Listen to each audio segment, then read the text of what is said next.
మిత్రులారా, నేను మీ శ్రీనివాస్ చౌహాన్ అడ్వకేట్. మిత్రులారా,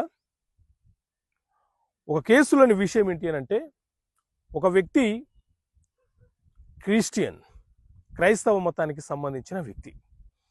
అతని కొడుకు నేను క్రైస్తవ మతంలోకి రాను, నేను హిందువుగానే ఉంటూ హిందువుగా నాకు రావాల్సినటువంటి ఆస్తి పంపకాలు చేసివు అని అడుగుతున్నాడు.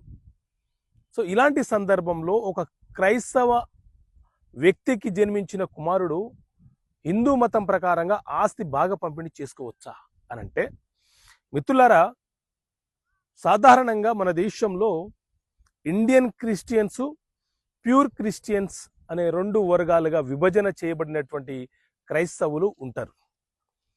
ఈ ఇండియన్ క్రిస్టియన్స్ ఎవరైతే ఉన్నారో వీళ్ళు మన దేశంలోనే పుట్టి, మన హిందూ మతంలోనే పుట్టి ఇష్టపూర్వకంగా వేరే మతాన్ని, క్రైస్తవ మతాన్ని స్వీకరిస్తారు.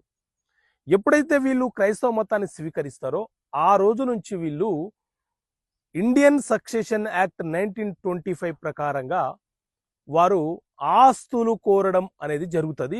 ఆస్తుల బాగా పంపిణీ ఆ చట్ట ప్రకారంగానే వాళ్ళు చేసుకోవాలి.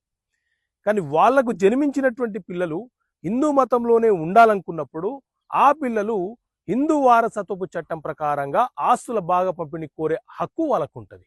ఓకే.